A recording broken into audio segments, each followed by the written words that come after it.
Hatak pa rin ang bagyong Kersing ang habagat na nagpapaulan naman sa Visayas at Mindanao. Nagdulot ito ng baha at landslide gaya na lang sa mga probinsya sa Negros Island. Nasa frontline ng balitang yan si News 5 stringer Roy Bustillo.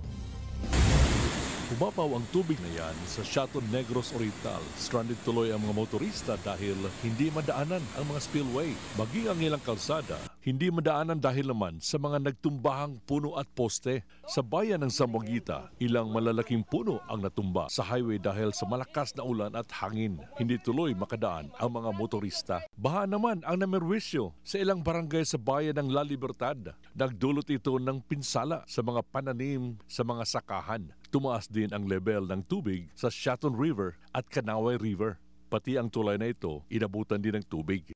Sa video na ito, makikitang umaagos ang tubig sa kalsada mula sa kabundukan bunsod ng ulan.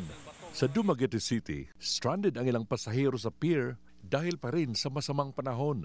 Binigyan sila ng food packs habang naghihintay na makaalis. Hindi rin nakawala sa hagupit ng habagat ang Negros Occidental. Sa bayan ng Kabangkalan, pansamantalang natigil ang paglamay sa burol dahil sa baha. Kinailangan ilipat sa mas mataas na lugar ang kabaong.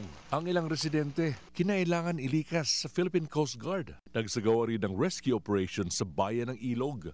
Sinagip ang mga residenteng apektado ng baha. Higit 2,000 pamilya ang nananatili sa mga evacuation center sa probinsya.